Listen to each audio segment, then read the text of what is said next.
Donc voilà, tout est bon là maintenant, je pense. Ben, bonsoir à tous alors. On va dire Shabbat Shalom, hein, puisque c'est vendredi soir. Et on va commencer déjà par prier pour que la parole de Dieu entre dans notre cœur et ne soit pas simplement pour remplir notre tête. Merci Seigneur pour ta parole ce soir, Seigneur, pour cet enseignement. Merci de nous donner ton esprit d'intelligence, de sagesse, de nous convaincre, Seigneur, de nous diriger en toutes choses. Oui, parce que ta parole est vivante, Seigneur, et nous voulons vraiment nous confier en toi. Que ce ne soit pas les paroles de Lionel, mais que ce soit vraiment les paroles que ton Esprit Saint veut communiquer, Seigneur, à chacun d'entre nous. Dans le nom de Jésus. Amen. Alors, comme je disais, on était donc arrêté là.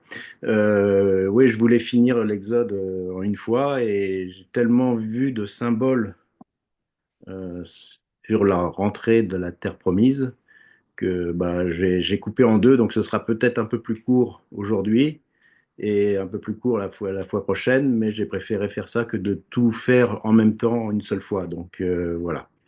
Euh, pour résumer, on est arrivé donc dans les plaines de Moab, euh, au mont Nebo, hein, là où Moïse doit mourir. Le peuple se prépare à rentrer dans la terre promise sans Moïse et Josué va prendre la suite. Et donc, il y a encore des choses à faire, hein. C'est déjà la première chose, c'est dans Nombre 33, c'est absolument l'ordre de chasser les Cananéens.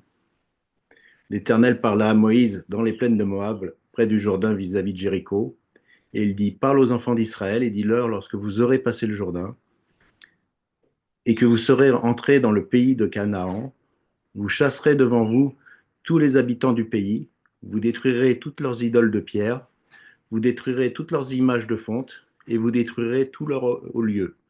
Vous prendrez possession du pays et vous vous y établirez, car je vous ai donné le pays pour qu'il soit votre propriété.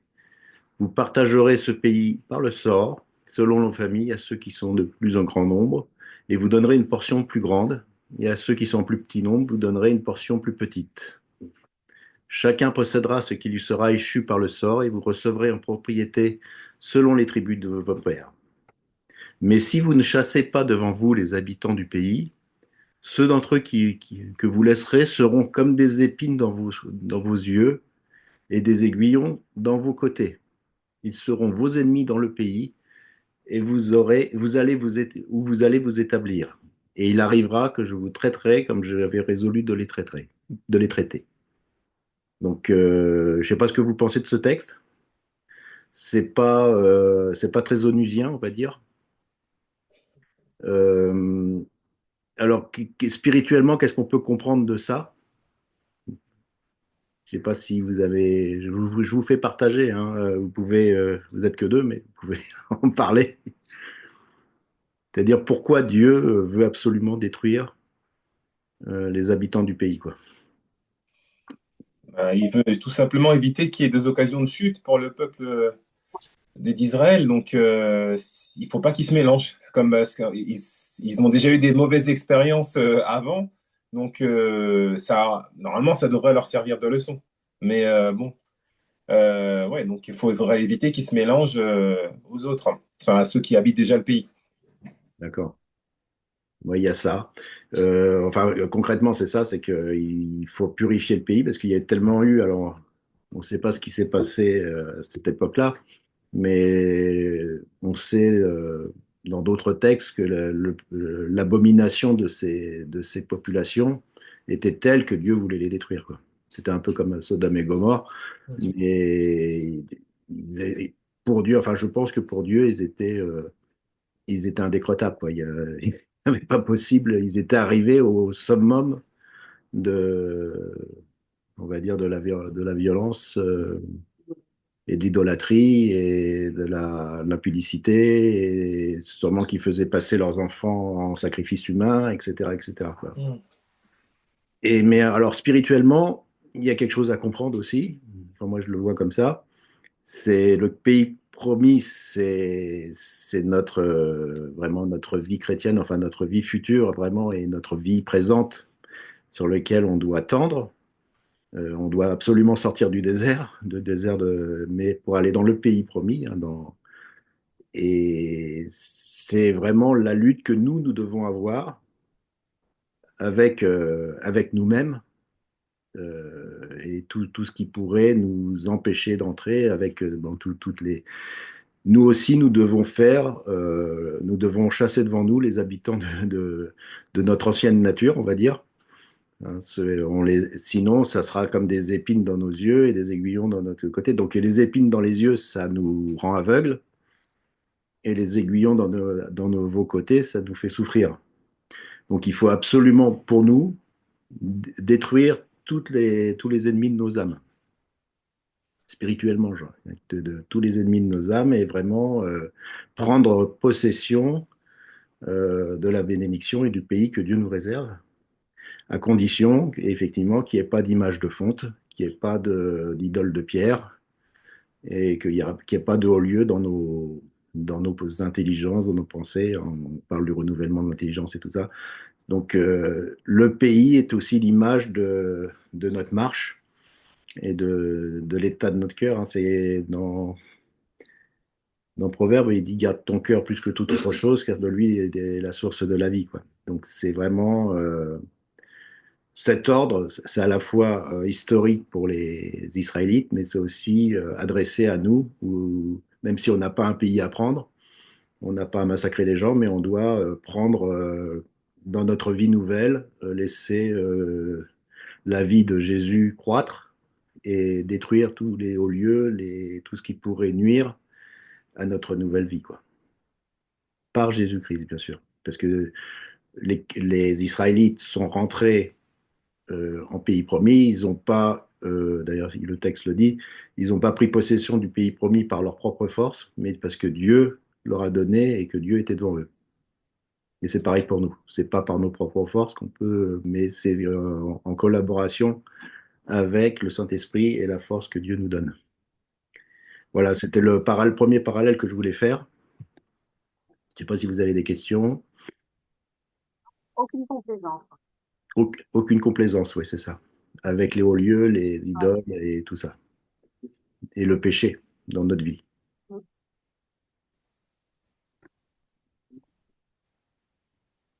Les limites du pays de Canaan. Donc, c'est ce qu'on a vu. Hein, vous l'avez vu en grand écran. Donc, on voit que c'est tout Israël actuel, y compris la Judée-Samarie, qu'on appelle maintenant improprement Cisjordanie, y compris une partie du Liban, puisque ça va presque jusqu'à Beyrouth, le plateau du Golan et une partie qui fait partie maintenant de la Jordanie, donc pour le pays de Gad enfin le territoire de Gad et de Ruben, qui sont maintenant, c'est en face, donc c'est du côté de la Jordanie. Et voilà, donc le pays promis, il est là, il descend jusqu'à Gaza, il descend jusqu'à Kadesh Barnea. Bon, c'est toute la rive, on va dire, la rive ouest du Jourdain, de la rivière jusqu'à la mer, pour citer un slogan célèbre, plus un peu le Golan et quelques territoires à l'est du Jourdain. Voilà. Donc ça, c'est donné dans Nombre 34, hein, parce que vous savez que la tribu de Ruben, la tribu de Gad et la demi-tribu de Manassé, on dit bah, à l'est du Jourdain, c'est bien. Et Moïse leur a dit, bah, OK, on vous donne ces terres, mais vous allez combattre avec nous pour prendre le pays. Et c'est ce qu'ils ont fait après.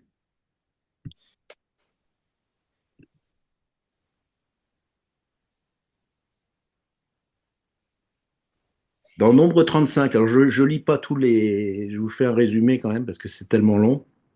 Euh, Nombre 35, il y a les villes lévitiques et les villes de refuge. Donc on va donner un peu d'explication là-dessus. Vous lirez le texte, hein, vous pouvez le lire. En fait, Dieu donne 48 villes aux Lévites, parce que vous savez que les Lévites n'ont pas de territoire sur la terre promise. Hein, il n'y a pas de territoire lévitique, mais ils sont dans tous les territoires, puisque ce sont les prêtres d'Israël. Mais ils ont quand même à eux 48 villes qui sont données, avec des champs autour de la ville, dans un rayon de 500 mètres. Ce qui fait autour de la ville, donc un kilomètre de chaque côté, ce qui fait un kilomètre qui appartiennent à la ville, quoi.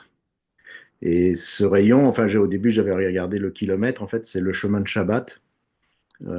Ils s'éloigneront jamais plus d'un chemin de Shabbat. Un chemin de Shabbat, c'est 1100 mètres, c'est 1 km 100. Vous savez que le jour de Shabbat, vous n'avez pas le droit de faire de la randonnée, mais vous avez le droit autour de la ville, de 1 km 100. Et c'est ce que Paul avait fait à un moment avec, je sais plus quel apôtre, où ils étaient allés à une réunion qui se situait à un chemin de Shabbat, donc à 1 km 100 de là où ils étaient. Et Jésus aussi, sur le mont des Oliviers, il y allait. Et le mont des Oliviers est à moins d'un kilomètre 100 de Jérusalem, donc on pouvait aller sur le mont des Oliviers le jour de Shabbat. Voilà, donc ces villes données aux Lévites, c'est des villes pour qu'ils y habitent, pour qu'ils y cultivent aussi des choses dans les champs, hein, puisqu'ils sont cultivateurs aussi. Et parmi ces villes lévitiques, il y en a 6 qui sont en plus des villes de refuge pour uniquement des auteurs d'homicides involontaires. Alors, je veux dire, le texte est très moyen-oriental, c'est-à-dire que quand tu tuais quelqu'un accidentellement ou tu tuais quelqu'un volontairement, alors quand tu tuais quelqu'un volontairement, que tu assassinais quelqu'un, il n'y avait pas de souci, hein, puisque tu n'avais pas le droit aux villes de refuge, mais tu avais un membre de la famille, ce qu'ils appelaient le vengeur de sang, qui se devait de se faire justice à celui qui avait été tué et de tuer le meurtrier. C'était comme ça que la justice était rendue. Euh, donc, si c'était un meurtre, le vengeur de ça ressemble un peu à la vendetta, comme on peut voir dans certains pays du méditerranéen. Hein, quand tu tues quelqu'un de ma famille, ben, je vais venir te tuer, quoi. C'était ça, en fait. Sauf pour les auteurs d'homicides involontaires. Par exemple, si tu tues quelqu'un involontairement par accident, hein, alors il explique hein, dans le nombre 35, si tu, par le fer de l'âge qui se retire du manche et puis qui vient cogner la tête de quelqu'un et qui personne meurt. Donc eux, ils ont le droit d'aller dans la ville de refuge. Et par contre, ils sont obligés d'y rester. Donc les civils sont là, sont dans le plan à côté. Donc c'est Hébron, Sichem, Kedesh, Golan, Ramoth et Bézer. Donc il y en a 3 à l'est du Jourdain et 3 à l'ouest du Jourdain. Et bien répartis sur tout le territoire. Et si quelqu'un commettait un accident, ben, il devait vite se sauver dans ces villes de refuge. Et le vengeur de sang, c'est-à-dire les personnes qui voudraient le tuer, n'ont pas, il est protégé, quoi. Il n'a pas à y aller. Donc, par contre, il doit rester dans cette ville de refuge. Il ne doit pas habiter ailleurs. Et le grand symbole quand même, c'est qu'il reste dans la ville de refuge jusqu'à la mort du souverain sacrificateur, du grand prêtre. Et à partir de la mort du grand prêtre, il est amnistié, c'est-à-dire, enfin, on va dire amnistié, que tout revient à zéro et il peut rentrer chez lui où il habitait avant et il risquera rien. Et ça, pour moi, symboliquement, le souverain sacrificateur, vous savez qui c'est. Et donc la ville de refuge, l'accident, enfin tout ce qui est une faute passée est complètement effacée à la mort du souverain sacrificateur. Voilà, donc ça c'était l'explication de Nombre 35 que je vous invite à lire aussi. Je ne sais pas si vous avez des questions à ce sujet-là. Non, pas de question pour moi. Non, non, moi non plus. Vous connaissiez ce texte déjà. Oui.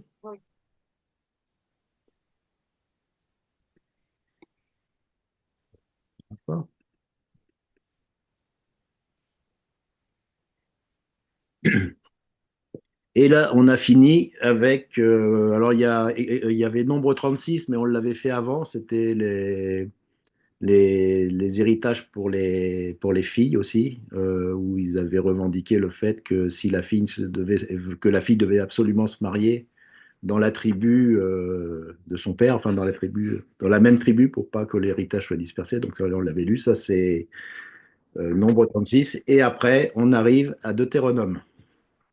Deutéronome ou Devarim en hébreu. Devarim, c'est les paroles. Et le terme Deutéronomion en grec signifie la seconde loi ou la répétition de la loi. Et ce livre clôt et couronne l'ensemble des livres de la Torah. C'est-à-dire, ce livre est un résumé de Exode, Lévitique et Nombre. Et même, il parle un peu de Genèse. Ce livre présente les discours que Moïse adresse au peuple d'Israël juste avant leur entrée en terre promise, alors qu'ils sont encore dans le désert de Moab. Il s'agit en fait du testament spirituel de Moïse. Tout ce que Moïse a fait, quasiment son testament spirituel. Et une chose que l'on remarque pas trop, mais quand on rentre dans le détail, on le voit, c'est qu'après l'alliance du Sinaï qu'il a fait sur le mont Horeb, Dieu renouvelle une nouvelle fois, il fait une nouvelle alliance, un renouvellement d'alliance un peu différent avec son peuple. Et on va rentrer dans le détail. Donc voilà, je fais un survol rapide de Deutéronome. Hein. Donc Deutéronome, voilà ce qui se passe de chapitre 1 à 4. Moïse rappelle les événements vécus par Israël depuis la sortie d'Égypte jusqu'à l'arrivée aux portes de Canaan. Il insiste sur les erreurs du passé pour en tirer des leçons. Il fait la reprise totale de la loi, donc chapitre 5 à 11. Donc Moïse commence par les 10 commandements. Donc vous avez une nouvelle fois les 10 commandements dans le livre au chapitre 5 du livre de Deutéronome.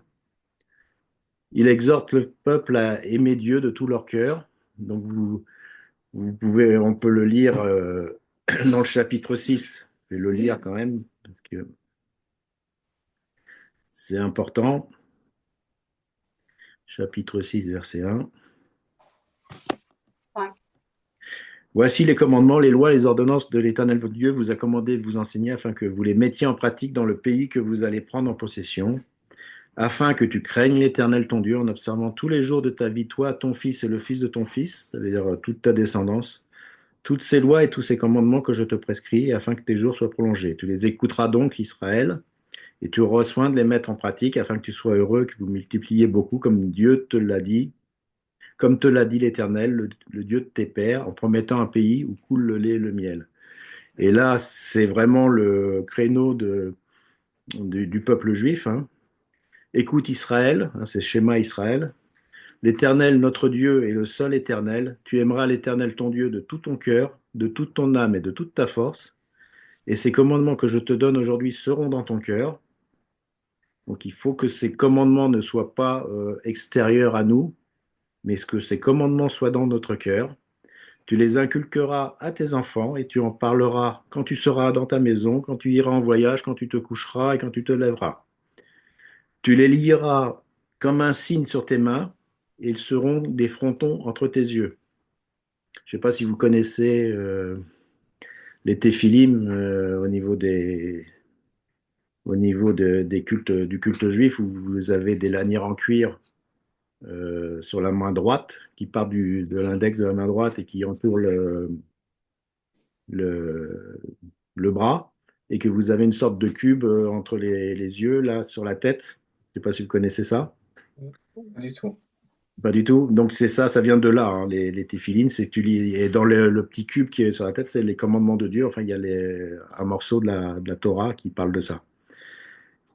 Et tu les écriras aussi sur les poteaux de ta maison et sur tes portes. Et c'est de là que vient aussi les mezuzot, la petite mezouza, vous savez, c'est un petit rouleau de la Bible aussi qui est dans un petit coffret à l'entrée des portes des maisons des Israélites. Voilà. Donc ça, c'est le rappel de Dieu. Mais ce qu'il faut comprendre exactement, c'est que tu aimeras l'Éternel, ton Dieu. Alors, écoute Israël, ton Dieu est le seul Éternel. Tu aimeras l'Éternel ton Dieu de tout ton cœur, de toute ton âme et de toute ta force. Vous connaissez ça? Donc c'est vraiment le point central de Deutéronome 6. Bon, après, dans le 7, il y a l'ordre de détruire les Cananéens, encore une nouvelle fois, et leurs idoles. Dans le 8, 9, 10, il y a souviens-toi, on pourrait dire souviens-toi. de ce que, par où tu es passé. Le 11, c'est les bénédictions et les malédictions, c'est-à-dire bah, si tu suis les commandements de Dieu et que tu continues à suivre l'Éternel, tu seras béni et donc tu as la bénédiction dans le pays que Dieu va te donner, donc il te multipliera tes récoltes, etc. Mais par contre, si tu te détournes et que tu vas vers l'idolâtrie, bah, Dieu fera, enfin le pays sera pas béni, il y aura des plaies, etc.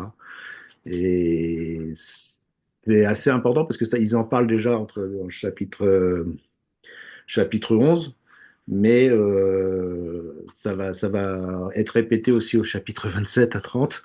Donc c'est vraiment très, très, très, très important euh, la bénédiction du pays dépend de la façon dont le peuple est à l'Éternel ou se détourne de l'Éternel, en fait. Et ça, c'est au niveau vraiment aussi, c'est un niveau individuel, bien sûr, mais c'est aussi au niveau collectif, au niveau du peuple de manière générale. Et encore plus quand c'est ceux qui sont à la tête du peuple qui font ça. Quand c'est un roi, donc il est très important justement de prier pour nos chefs, nos autorités, parce que s'il part dans la nature, il arrive ce qu'il arrive à tout le peuple, quoi. Toute la nation parle dans le décor et tout le pays n'est pas béni, quoi.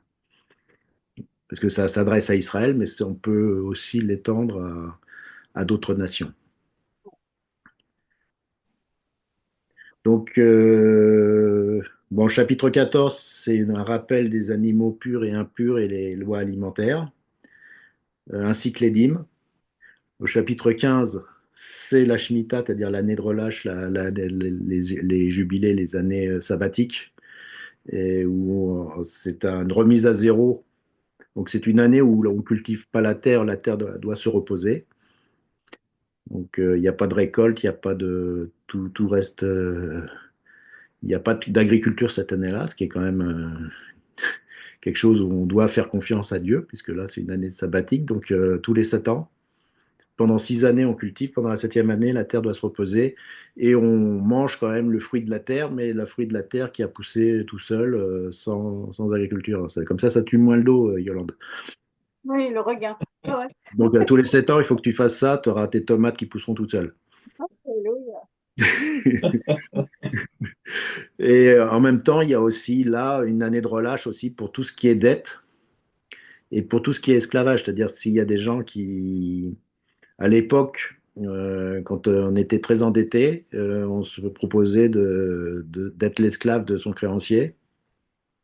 Mais par contre, être l'esclave de son créancier, c'est pas à vie, tu le sers jusqu'à la septième année. À la septième année, c'est l'année sabbatique, tu es libéré, quoi. Tu reviens et les dettes sont effacées. Voilà, donc il y a toujours une remise à zéro, en retour, et puis tout ce qui est jubilé, tous les 50 ans, donc cette fois 749, là, il y a encore une deuxième année sabbatique qui s'appelle le jubilé, et là c'est vraiment la restitution des héritages, des terres qui auraient été achetées, etc., etc. Donc tous les 50 ans, ça revient au propriétaire précédent, enfin à la tribu, etc. Vous savez que ils sont très sensibles sur les héritages, et tout ce qui était acheté revient ou saisit, on peut dire, revient au propriétaire précédent Origine. d'origine. Voilà. Le chapitre 16, c'est les 7 fêtes de l'Éternel. On en a déjà parlé. Donc, il y a un rappel de cette fête de l'Éternel. Au chapitre 17, il y a le droit des Lévites, ce qu'ils ont le droit de faire. Chapitre 18, il y a une mise en garde contre la divination et la magie, le fait de parler aux morts, etc., etc., la sorcellerie. Mm. Donc, ouais, il ne faut absolument pas toucher à ce genre de choses, tout ce qui est sorcellerie, divination, magie, etc. Et du chapitre 19, ben, il y a aussi des mises en garde contre les faux prophètes. Quelqu'un qui viendrait te dire, ben, qui fait des miracles, et puis qui viendrait te dire, détourne-toi de tout ce de tous les commandements de l'Éternel, de tout ce que l'Éternel a, et va te prosterner devant une idole. Donc ça, c'est dans ce texte-là. Et voilà, donc après, je vais pas après, il y a beaucoup de trucs sur les relations sociales, hein, je ne vais pas rentrer dans tous les détails. Vous pouvez le lire, hein, ce livre de Deutéronome, il est très important, et vous allez savoir pourquoi qu'il est très important. 27 à 30, il y a aussi Moïse qui décrit ce qui arrivera au peuple si le peuple obéit à Dieu, les bénédictions, où il se détourne de lui, malédiction. Je crois que c'est dans ces passages-là où il parle d'aller, qu'une fois qu'on sera sur la terre promise, du côté de Sichem, il y a deux montagnes. Sichem, c'est la Naplouse actuelle. Il y a deux montagnes. Il y a une qui s'appelle le mont Garizim et une autre montagne qui s'appelle le mont Ebal. Et sur le mont Ebal, il y a toutes les malédictions. Donc il y a la moitié du peuple, la moitié des tribus. On verra peut-être, on le lira la prochaine fois, qui cite les malédictions et le peuple dira Amen. Et sur le mont Garizim, il y a toutes les bénédictions. Si tu sers l'Éternel, et le peuple dira Amen. Et ce qui est assez drôle, enfin drôle, quand je suis allé, alors je sais pas comment c'est maintenant, mais quand j'étais allé à l'époque, on pouvait encore y aller. On avait vu les deux montagnes, donc c'était Naplouse, hein, qui est une ville palestinienne. Euh, Entre les deux montagnes, donc il y avait le mont Garizim qui était tout verdoyant, et le mont Ebal, il avait été pelé comme un caillou, il n'y avait pas d'herbe, il n'y avait rien du tout, il était comme s'il avait été maudit, quoi. Il n'y avait rien qui poussait à cette époque-là. Et c'était fou parce qu'on voyait que la montagne de la bénédiction avait été bénie et la montagne de la malédiction était tristounette dans le sens où il n'y avait pas beaucoup de végétation dessus.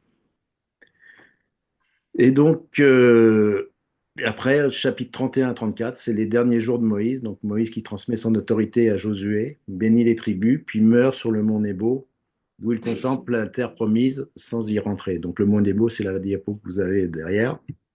On voit la mer morte et puis toute la terre promise derrière. Alors, signification religieuse et théologique du livre, hein. L'alliance renouvelée. Le Deutéronome réaffirme l'alliance entre Dieu et Israël.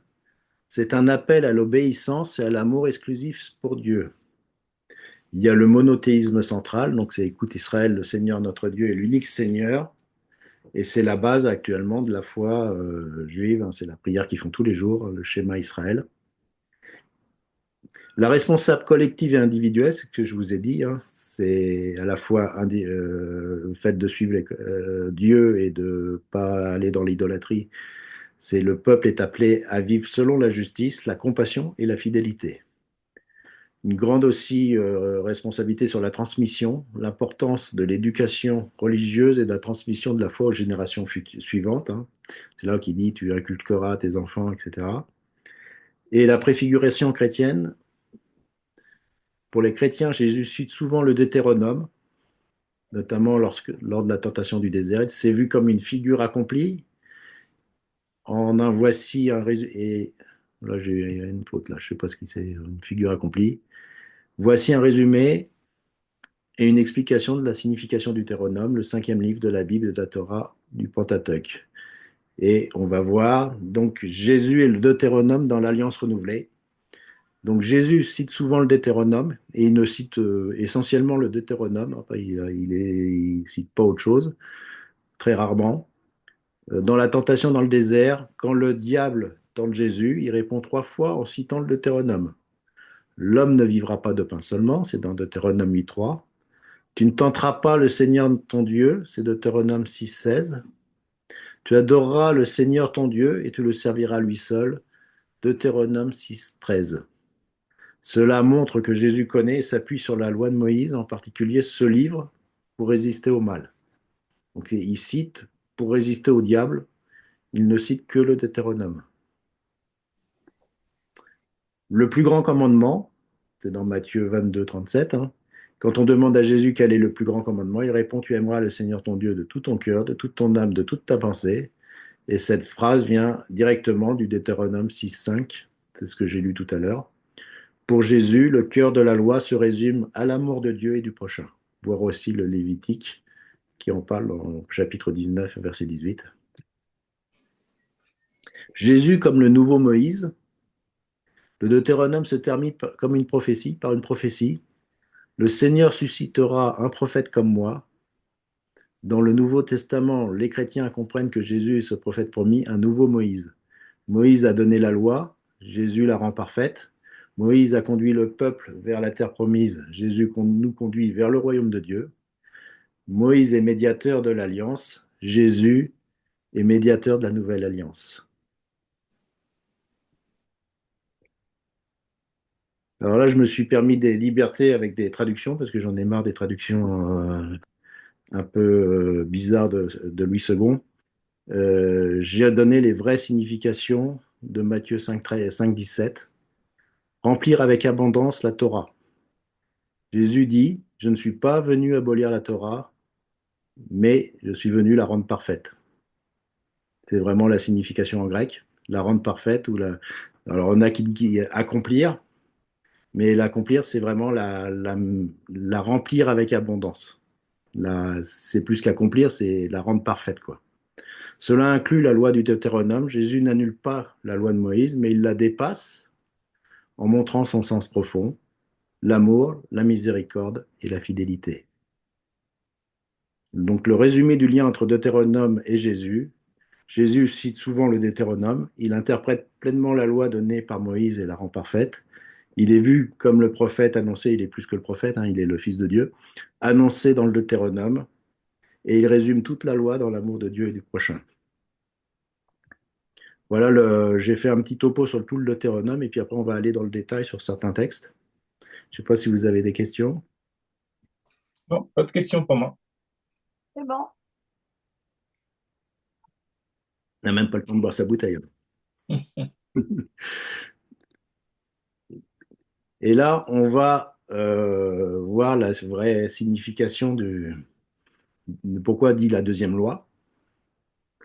Alors, ouais, renouvellement de l'alliance, c'est un renouvellement de l'alliance, hein. Voici les paroles de l'alliance que l'Éternel ordonna à Moïse de traiter avec les enfants d'Israël au pays de Moab, outre l'alliance qu'il avait traitée avec eux à Horeb.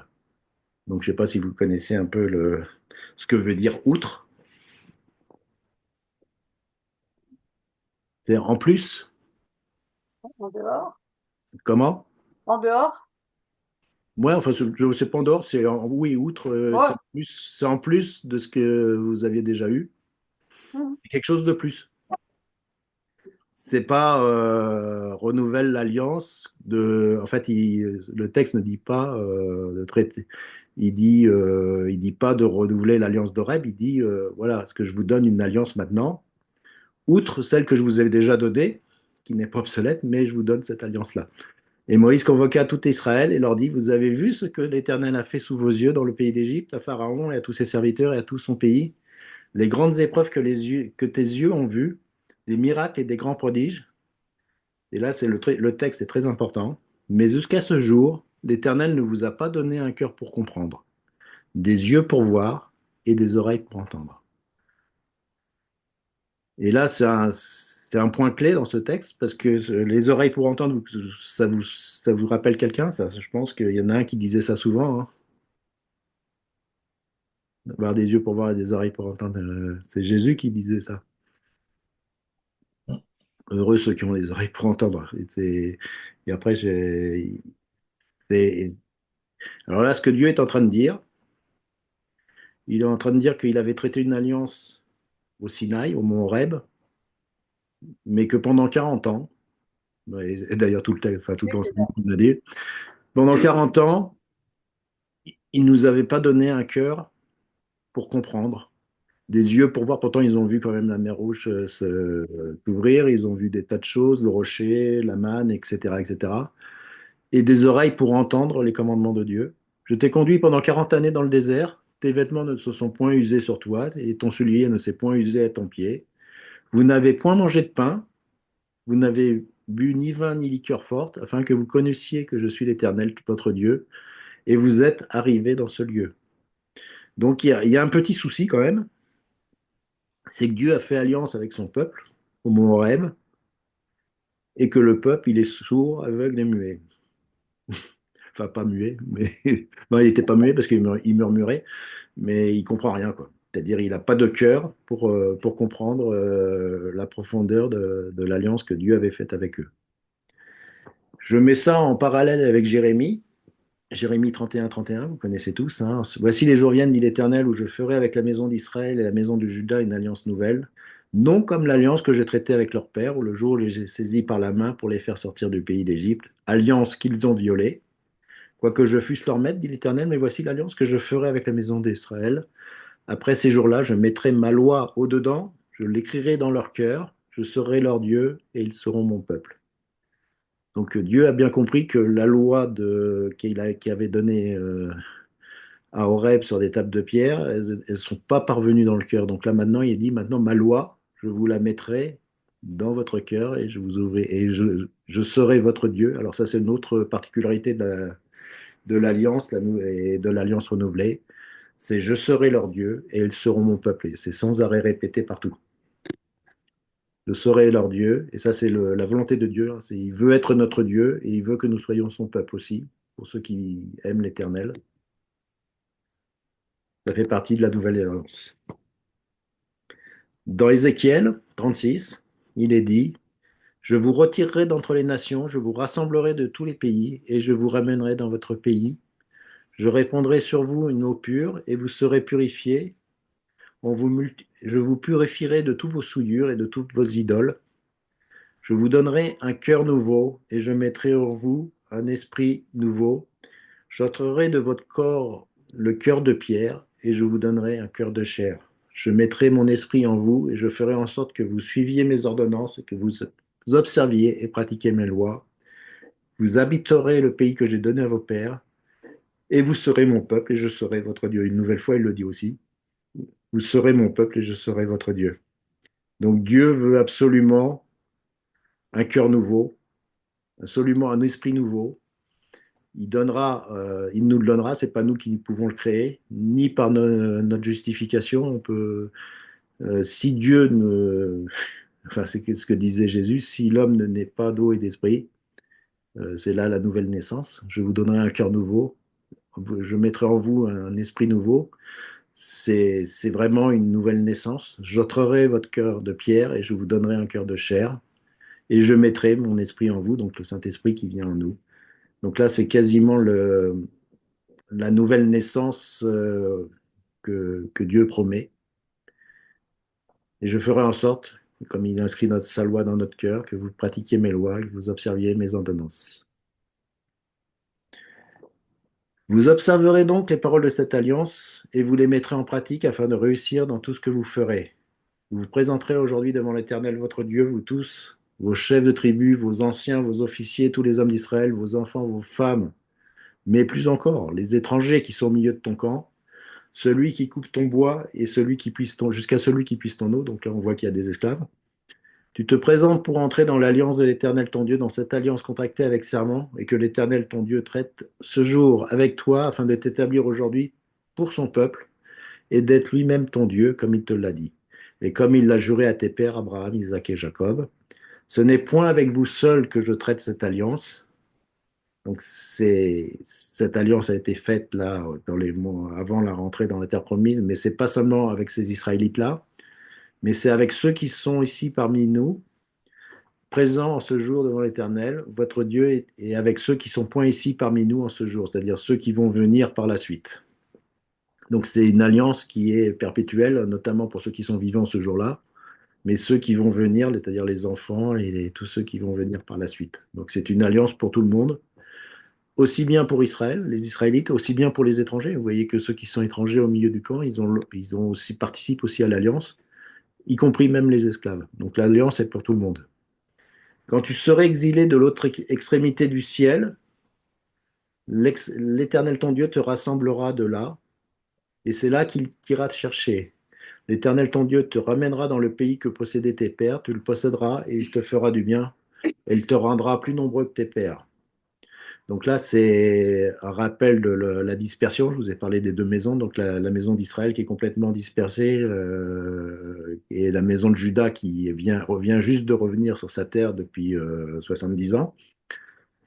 Mais là, ça fait partie de la nouvelle alliance, c'est que Dieu va rassembler ces deux maisons et va les rassembler sur la terre d'Israël et rendra la terre d'Israël plus nombreux que les pères.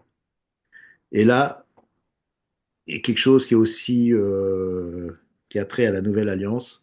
L'Éternel ton Dieu circoncira ton cœur et le cœur de ta postérité, donc c'est le tien, mais ceux de tes enfants, et tu aimeras l'Éternel ton Dieu de tout ton cœur, de toute ton âme, afin que tu vives. Donc là, c'est pas tu aimeras l'Éternel ton Dieu en faisant des prescriptions de la loi, c'est maintenant tu aimeras l'Éternel ton Dieu de tout ton cœur et de toute ton âme, mais c'est quelque chose d'intérieur puisque tu es né de nouveau. C'est quelque chose qui est interne à toi. C'est pas quelque chose qui, c'est pas de la religion, quoi. C'est vraiment quelque chose. Si tu aimes l'Éternel ton Dieu, c'est vraiment de tout ton cœur, de toute ton âme. Parce que pourquoi? Parce que Dieu a circoncis notre cœur et le cœur de ta postérité. Mais ça, c'est quelque chose que Dieu fait sur chacun de ceux qui viennent à Jésus. Il le fait et il y a la circoncision du cœur et c'est vraiment quelque chose qui est important pour rentrer dans la terre promise. L'Éternel ton Dieu fera tomber toutes les malédictions sur tes ennemis pour ceux qui t'auront haï et persécuté. Toi, tu reviendras à l'Éternel, tu obéiras à sa voix et tu mettras en pratique tous ces commandements que je te prescris aujourd'hui. Et je finis. Ce commandement que je te prescris aujourd'hui n'est certainement point au-dessus de tes forces et hors de ta portée. Il n'est pas dans le ciel pour que tu dises qui montrera pour nous au ciel et nous l'ira chercher et nous le fera entendre afin que nous le mettions en pratique. Il n'est pas de l'autre côté de la mer pour que tu dises qui passera pour nous de l'autre côté de la mer et nous l'ira chercher et nous le fera entendre afin que nous le mettions en pratique. C'est une chose au contraire qui est tout près de toi, dans ta bouche et dans ton cœur afin que tu la mettes en pratique.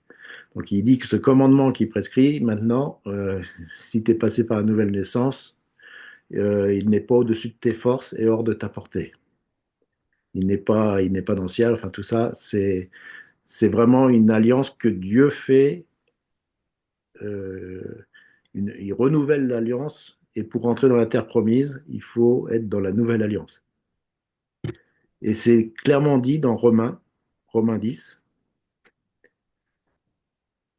où il parle justement des Israélites. C'est Paul qui parle, hein. Je leur rends le témoignage qu'ils ont du zèle pour Dieu. Avoir du zèle pour Dieu. Tiens, il y a un chat. Euh, avoir du zèle pour Dieu en cherchant, en ne connaissant pas la justice de Dieu, mais sans intelligence. C'est-à-dire on peut servir Dieu, mais sans aucune intelligence. Ne connaissant pas la justice de Dieu et cherchant à établir leur propre justice. Vous voyez le témoignage de ceux qui sont, on va dire, sous la loi, dans le sens négatif du terme, c'est-à-dire de ceux qui s'attachent aux rites, aux prescriptions, aux ordonnances, mais sans comprendre, donc ne connaissant pas la justice, c'est-à-dire voilà, ils font des tas de choses, hein, c'est ce que disait Jésus au niveau des pharisiens, certains pharisiens qui payaient la dîme de tout, enfin de la dîme de la nette, et je sais plus, enfin il y a un passage où il disait qu'ils étaient très très très très très pointilleux sur des tas de choses, mais qu'ils avaient oublié les commandements de Dieu, et en fait il disait qu'il fallait d'abord connaître le commandement et la justice de Dieu et après pratiquer ces choses après. Mais pas le contraire. C'est pas ces choses-là qui nous sauvent, c'est pas ces choses-là qui nous sanctifient. Ils ne se sont pas soumis à la justice de Dieu, car Christ, alors j'ai changé un peu la traduction, car Christ est le but de la loi. Alors dans la traduction seconde, il y a une traduction qui est très mal traduite, c'est Christ est la fin de la loi. Non, il n'est pas la fin de la loi, il est le but. Il est le but de la loi, ou la finalité de la loi, si vous voulez, pour la justification de tous ceux qui croient.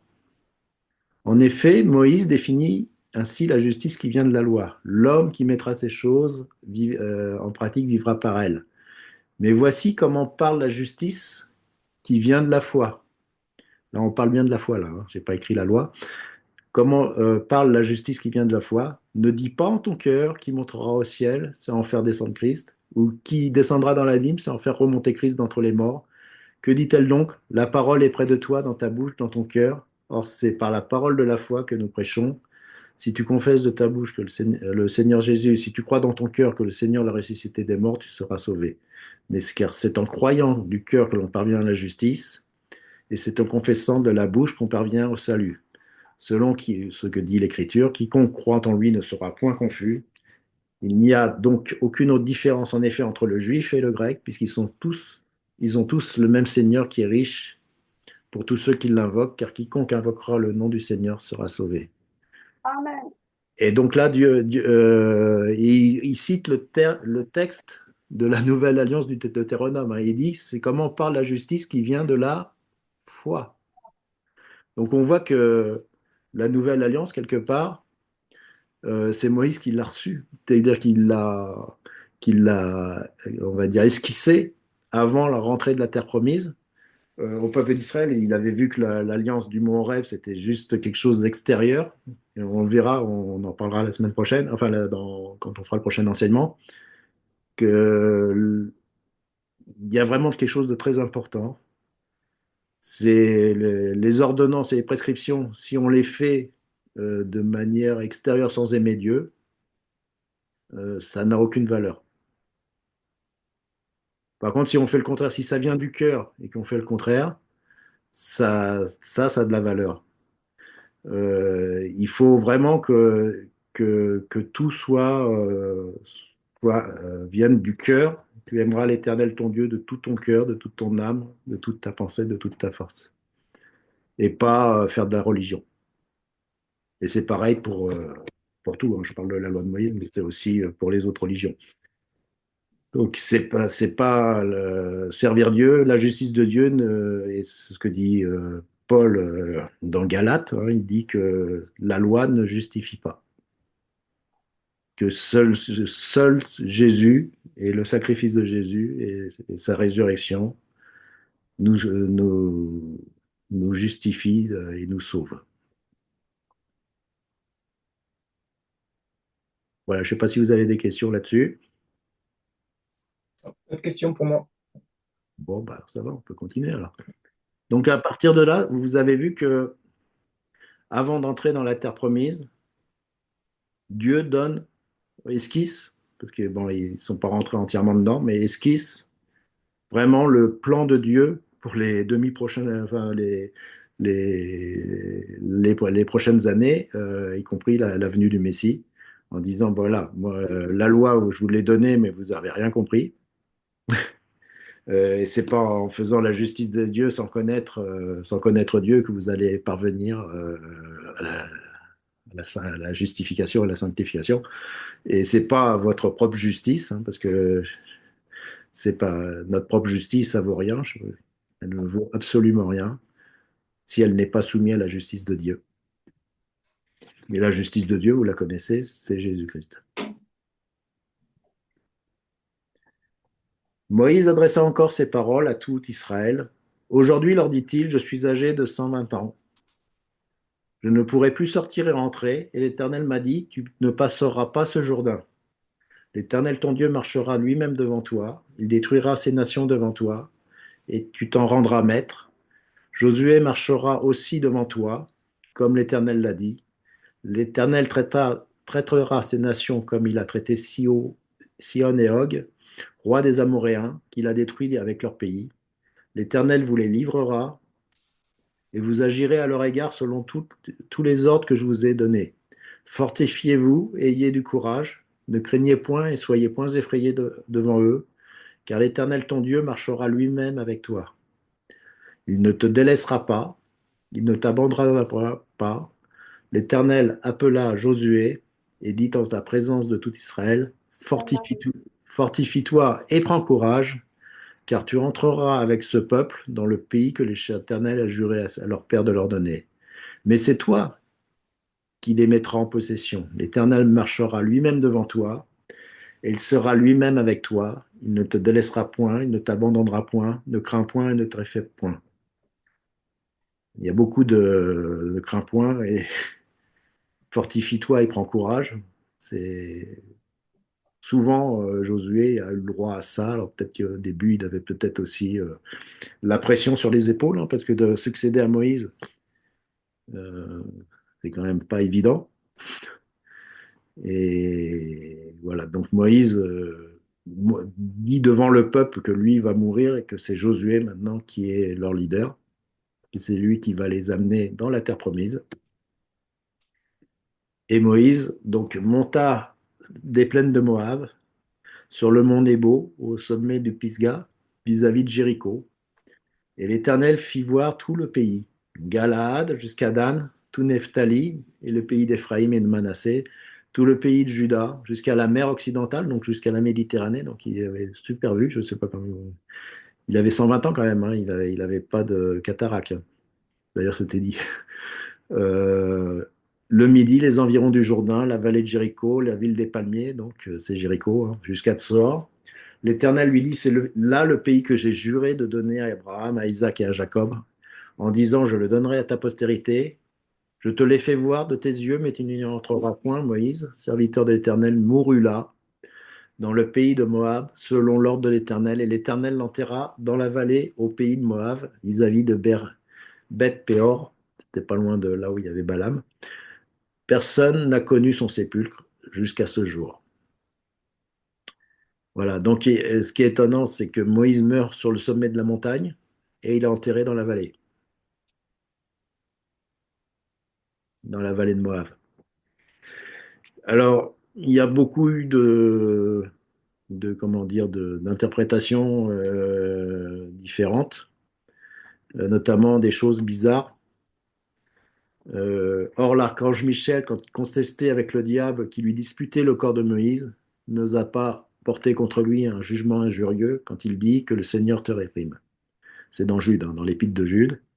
Donc, ce passage-là, moi, je le comprends essentiellement que comme Moïse est mort sur la montagne, que Dieu l'a enterré, c'est dit que c'est Dieu qui l'a enterré, enfin là, c'est l'archange Michel, mais Dieu l'a enterré dans la vallée. Je pense que je ne sais pas trop ce qui s'est passé avec Moïse. Il y en a qui ont dit qu'il a été enlevé, notamment le passage là en dessous, mais c'est pas dit comme ça dans le texte hébraïque, donc je veux pas le dire, puisque dans le texte hébraïque, j'ai vérifié, il est mort et il est mort, quoi. C'est-à-dire, et Dieu l'a enseveli. Donc, c'est vraiment, pour moi, il est mort physiquement. Et ce passage-là qui pourrait porter à confusion, c'est simplement peut-être que Satan voulait prendre Moïse, je sais pas, le corps de Moïse, je sais pas ce qu'il voulait en faire avec, mais que Michel, lui, il l'a pris pour l'enterrer dans la vallée, quoi. Mais c'est quand même ce petit passage étrange où Moïse est, est contesté, enfin, qu'on conteste le corps de Moïse, c'est quand même, c'était un personnage important. Et 6 jours après, donc il y a le passage de la transfiguration, Jésus prit avec lui Pierre, Jacques et Jean, son frère, qui les conduisit à l'écart sur une haute montagne. Il fut transfiguré devant eux. Son visage resplendit comme le soleil et ses vêtements devinrent blancs comme la lumière. Et voici Moïse et Élie leur apparurent et s'entretenaient avec lui. Donc c'est ça qui fait dire à certains que Moïse n'était pas vraiment, même qu'il a peut-être été enlevé au ciel. Parce que bon, on voit mal Jésus parler à un mort, mais bon, c'est un passage qui me dépasse et je n'ai pas trop envie de rentrer dedans. Mais en fait, Moïse et Élie, c'est la loi et les prophètes, hein. Moïse, c'est la loi, enfin c'est la Torah, et Élie, c'est les prophètes. Et Jésus, il est parlé de lui dans la loi et les prophètes, comme il le dit, hein, dans Moïse et les prophètes. Donc voilà, on s'arrête là aujourd'hui. Parce qu'après, on va passer aux choses sérieuses. On rentre dans le pays, mais de toute façon, il est 21h. Donc, voilà. Je ne sais pas si vous avez tout, tout, tout bien compris, tout bien. Vous avez des questions? Non, ça va? Je suis un petit peu déçu parce que je pensais que tu avais une explication pour les deux derniers textes. Parce que Bah, c'est si, vrai. là, moi, les deux derniers textes, je te dis, quand il y a quand même quelque chose dans le texte qui dit que Moïse est mort sur le mont Nebo, au sommet de la montagne, comme tu vois sur la photo, Mhm. et qu'il est enterré dans la vallée de Moab, à côté d'une ville, et son sépulcre est inconnu à ce jour. Et donc là, il y a l'archange Michel qui conteste avec le diable. Alors, est-ce que le diable voulait prendre le corps de Moïse, voulait que le corps reste là pour que le peuple d'Israël en fasse un mausolée et devienne un lieu d'idolâtrie comme le serpent d'airain? Parce que c'est ça le risque, hein, c'est quand un. Mais bon, c'est. Voilà, il y a bien le tombeau des patriarches avec Abraham, Isaac et Jacob qui sont à Hébron. Pourquoi Moïse plus qu'un autre là? Mais ce texte-là, on sait qu'il y a eu une contestation en haut lieu spirituel sur le corps de Moïse. Et il y a quand même ce passage où Moïse et Élie apparaissent à Jésus, quoi. C'est-à-dire, euh, est-ce que Moïse a un statut spécial? Mais moi, je ne peux pas aller au-delà du texte hébreu qui dit qu'il est mort.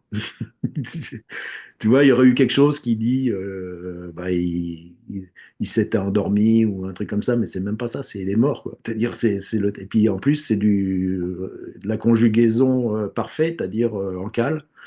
La conjugaison qui est dit, il n'est pas mourant, mais il est mort, quoi. C'est-à-dire, c'est pas quelque chose, c'est clair, net, précis, et Dieu l'ensevelit, en fait, le terme, c'est l'ensevelit dans la vallée de Moab. Je suis désolé, hein, mais Non, mais c'est vrai que moi, quand j'ai lu ces textes-là, ça, on voit clairement qu'il a un statut spécial, c'est sûr. Mais pourquoi le diable se dispute le corps enfin, c'est vrai, qu'est-ce qu'il voulait faire avec? Enfin, Le mettre dans la Kaaba. pardon? le mettre dans la Kaaba, Ah, Eh oui, bah, c'est ça, c'est le problème, c'est évidemment, si le Seigneur a insisté sur ces textes-là, c'est bien parce qu'il prévoyait quelque chose qui allait créer une idolâtrie. une division, enfin, une discussion inutile. Euh, Ouais, Notre texte à nous, c'est clair. Euh, et puis 6 jours après, Jésus prie avec les pierres, ta, ta, ta, ta. En fait, Jésus s'entretient avec les croyants morts et les croyants vivants, voilà. deux symboles. De toute façon, le Dieu est le Dieu des vivants, hein. Oui, C'est- mais ceux qui attendaient dans la mort l'espérance Ouais, c'est ça. de la résurrection. Voilà. Ouais. Voilà, bah écoute, je suis désolé que tu restes sur ta faim, hein, mais tu as t'as le droit de creuser, mais bon, bah, moi je ah pense oui, que oui, oui, là, oui, certainement. voilà, je peux pas aller au-delà et au-delà du texte hébraïque. Parce que j'ai cherché, hein, parce que moi aussi j'ai été surpris que Moïse apparaissait avec Jésus alors qu'il était mort, quoi. Mais bon, c'est tout. Il est mort dans l'espérance Ouais. Et en fait, Moïse a vraiment le statut spécial puisque Jésus parle de Moïse, hein. Il a dit, il parle de Moïse et les prophètes, hein. À chaque fois, il en parle. Ouais, Et, mais et regarde, Dieu y parle aussi.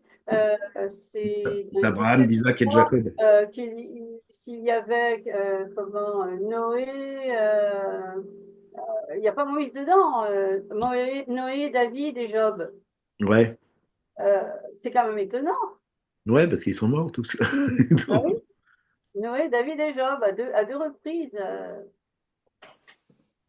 dans Ézéchiel, parce que je suis dedans là. Euh, D'accord. bon, ben voilà. Bah ouais. Mais c'est très bien, on n'a pas toutes les réponses.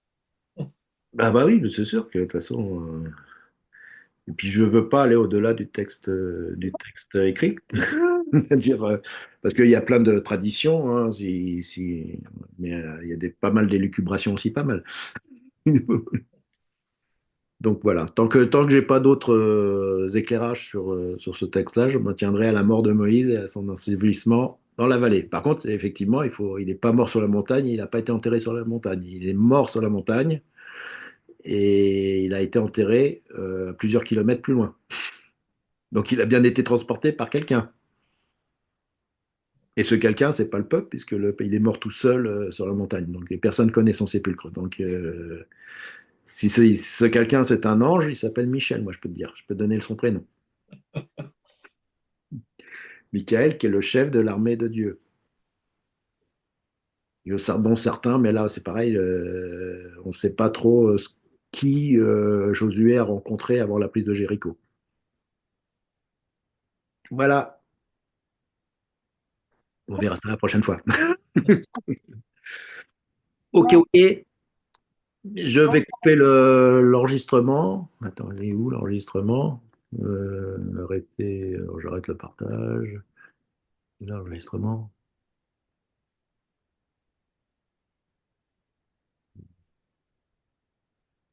Voilà.